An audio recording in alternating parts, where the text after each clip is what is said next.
Let's move to this conversation now. The African Transformation Movement will be before the Western Cape High Court tomorrow in a bid to have the motion of no confidence against President Cyril Ramaphosa be held via secret ballot. In February, the Speaker declined their request to have the vote held via secret ballot. Now, the party says the Speaker erred in her decision-making and want the court to set that particular decision aside, among others. The ATM also hopes the court will make haste as the motion of no confidence vote is due to be held this week, in fact on Wednesday. Now let's speak to ATM President Vuyo Zungula. Tatu Zungula, thank you so much for your time. Your matter, of course, will be heard tomorrow, and you've called the the open ballot a sham. I remember when the Speaker had just released the statement saying that she has declined your request, but also of interest is that you say that the Speaker erred when she declined to grant your request for a secret ballot. Are you confident that you've put forward strong arguments to convince the courts to grant your request? Thank you, and greetings to you and your viewers. It is clear that the Speaker has erred because the courts previously stated that the matter of having a vote of no confidence for members of Parliament to be able to vote with their conscience has to be done in a manner in which they need to be protected from any potential abuse from their parties. And also they've raised the issue of a toxic environment. We know with Mr. Marvin Dex how he's received death threats. We know other members of Parliament who've previously been poisoned. So for us as the ATM, we've clearly put forward the reasons that everyone should see that the toxic environment, which the Speaker is refusing to accept that there is a toxic environment in Parliament. That is why, as the ATM, we are very confident. So basically, you are dismissing what she said in her statement, where she said that you did not lead her to conclude that openness and transparency should not prevail. In her view, saying that events that did not point to a toxified and highly charged atmosphere, she says that she doesn't believe that there is that kind of toxicity and that goes so deep that it will not allow a fair process. So listening to what you're saying, you completely disagree with that.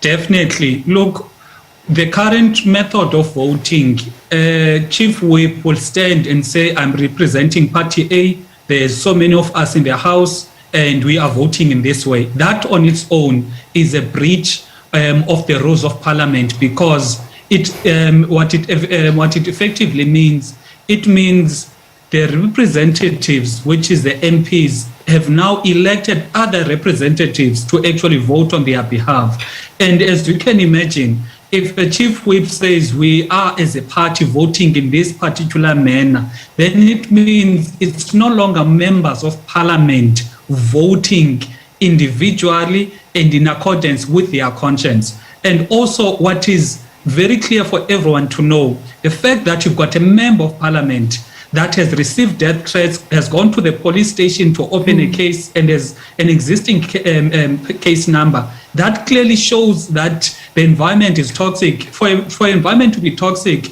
it does not mean people need to shout and and people make noise, they howl, they heckle, all of those things. But the fact that there's a threat of life, for us as the ATM, we believe that it warrants that the vote must be secret to protect the lives of the members of Parliament. So, Tatu Zungula, other MPs are quoted as saying that they would like for this motion of no confidence vote to be held when Parliament comes back from recess, saying that, the time between the court case, which of course you are petitioning the court on an urgent basis tomorrow, and Wednesday is simply too short, especially given the fact that judgment may even very well be reserved. Are you prepared for a postponement?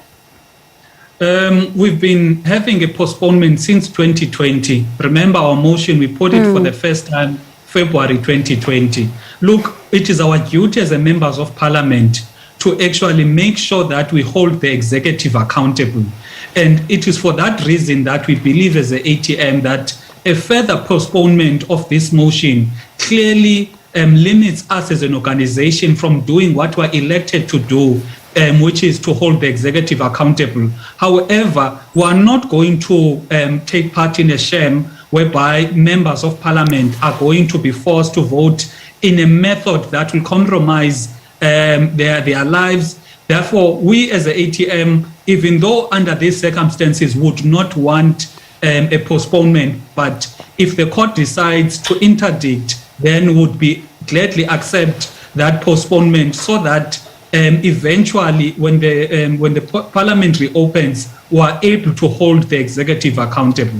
I'm staying in Parliament, but on a different issue, which I'd really like your comment on. I mean, Parliament saying that it's forging ahead with the impeachment proceedings against the Public Protector Advocate Vuyo, and she's responded also to the President, who wanted reasons on why he shouldn't suspend her.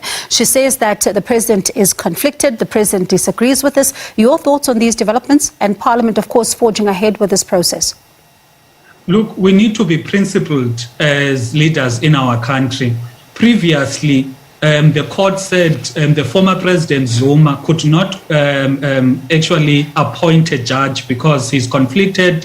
He's a subject of the investigation that Commission of Inquiry was supposed to investigate. Now, we've got the same set of issues that we're having currently, whereby the current president is a subject of investigations done by the very same public protector. Therefore, it goes to show that there is no way in which he may not be biased in terms of suspending the public protector. He should be allowing Parliament to utilize whatever means that they have legislatively to actually hold the public protector accountable.